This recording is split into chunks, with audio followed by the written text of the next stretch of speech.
There are many hazards associated with wood turning, and one of them that often gets overlooked is actually the dust.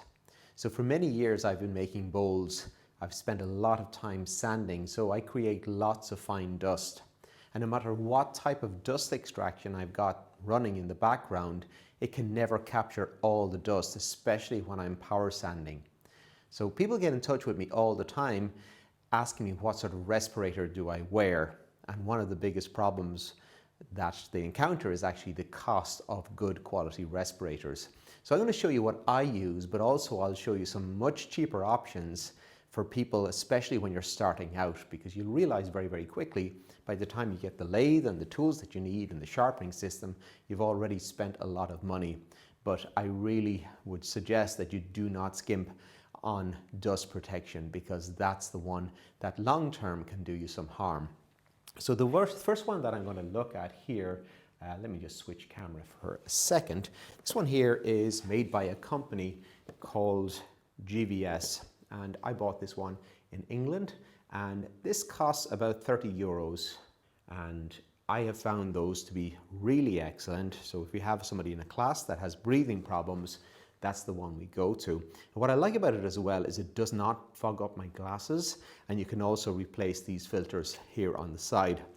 And you can also wear that along with a face shield. So let me just put that down for a second and I'll pick up my face shield. So this one here I normally wear when I'm rough shaping bowls. When I'm rough shaping, the wood is wet, shavings are big, and there's really not a whole lot of fine dust. So I generally don't wear a respirator when I'm rough shaping unless the wood is heavily spalted. So this one here it's called a bionic face shield. So it's easy to get in the USA, and it's also easy to get in Europe. And it's sold here in Europe under the Honeywell brand.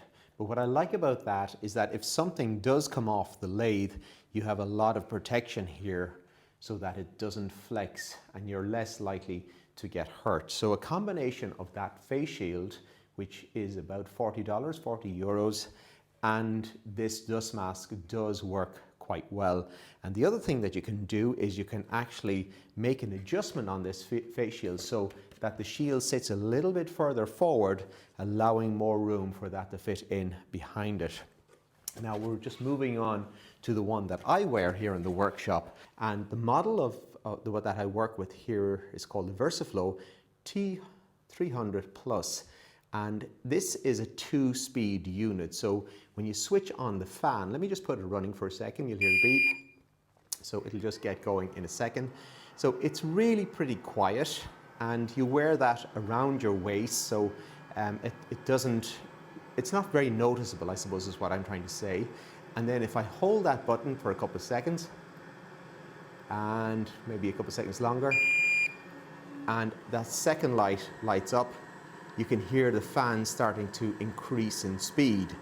I'm just going to power this down for a second, and we'll have a quick chat about some of the other relevant items. So first of all, if you're going to buy this unit, you can actually buy what's called a starter pack. So a starter pack is this pack here, which contains this belt, so you can wrap it around your waist and just wear it on your back. You'll also get a battery, which is a 4-hour battery. The one that I've attached here is 8 hours, so let's just take that off for a second. And if I just push that there, I can see 2 bars lighting up. So there's about, I suppose, 3 hours or so left on that battery before it needs to charge. And it also comes with its own charger. But I have several of these batteries, which means that I can just move on to the next battery while this one needs to be charged. Inside you have this filter, so I'll just clip that open for a second. And if I take the filter out for a moment, this happens to be a charcoal filter, and this one will get rid of odors as well as catching the dust.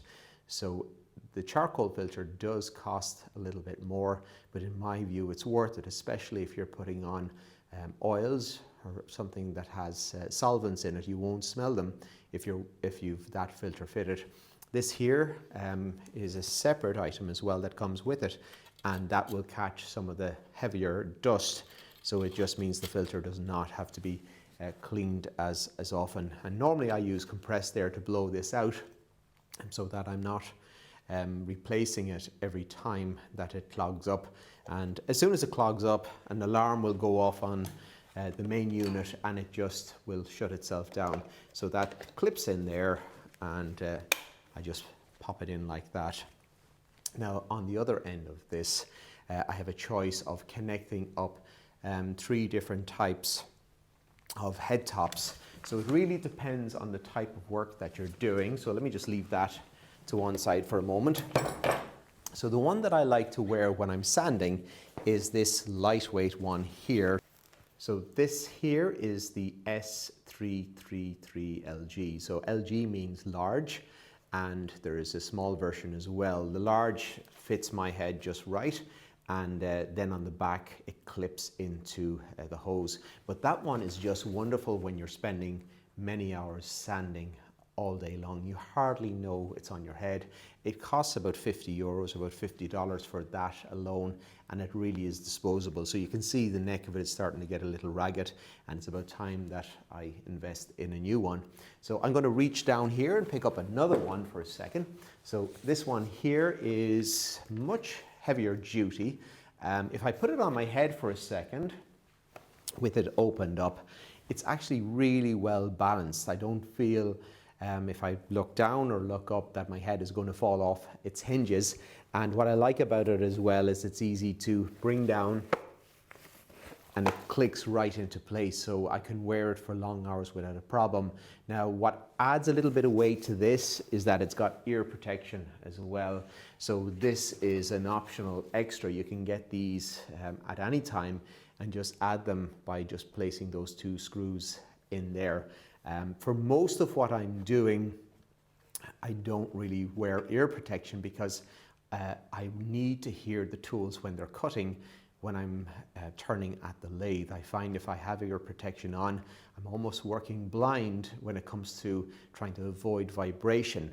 So I tend to use the ear protection when I'm sanding, and I actually have noise cancelling headphones that I tend to work with while sanding, wearing the lighter head top, but it's easy to remove those anytime I want.